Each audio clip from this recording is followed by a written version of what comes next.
Hello everyone and welcome back to another devlog.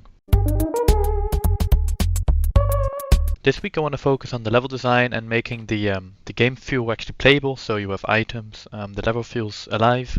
So what I did last week is that the enemies now are patrolling good throughout the level. They're trying to attack you. As you can see, he's going for it. But I've been adding stairs to the game, and I think that really, like, up and down really elevates the prison. But the problem I had was these doors. Oh, there's a thing here. If I stand in them, it would push me. Help. Well, this is one of the problems.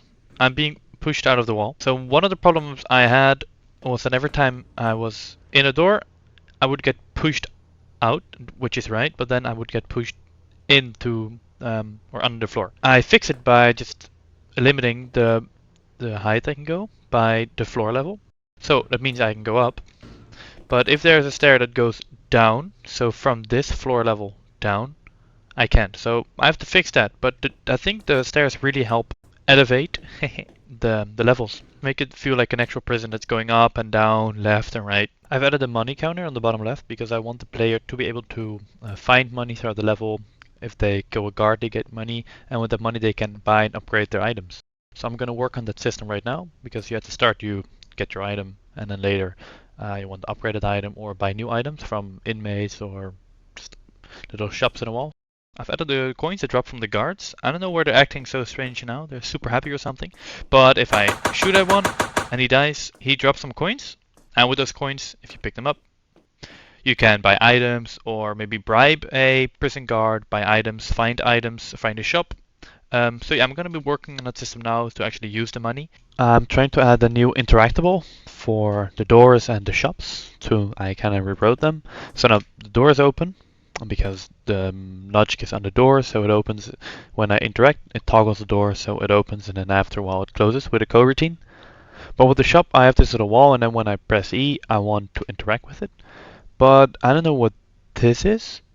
And also, the shop isn't opening, which is weird, because on the shop, I have this open shop which should debug log this message.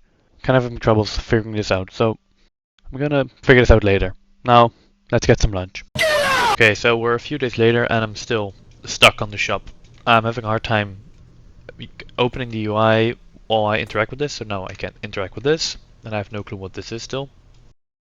But it does say it just get here. And now it has to generate the inventory, and that has to be based off, for example, this wall can only have one inventory, so this one can have 3 items, but if I'm somewhere else, it also has to have a different inventory, and this one has to stay the same. So you have to save the inventory on this wall and on a different wall, but still show it in the UI based off the wall you're interacting with. I hope I can get a video out by Sunday. Yes! Look! I made it work. Now, you press in the shop and then open something. The thing is, I guess I'll move and it doesn't go away, and there's no UI yet, but this works. So it gets items from a list, and that should be only on this wall. Okay, slowly getting there. The shop cannot be closed with this little button over here. I still have to add design to this, but that works. And for next week, what I want to do is make the shop actually work so I can buy the items, which would add it to the inventory. That, for example, if I choose an item, you can see in the top left there's an inventory, and then if I choose one of these items, I wanted to add it here. So I'm gonna add that next week. So thank you for watching, and I'll see you. Goodbye.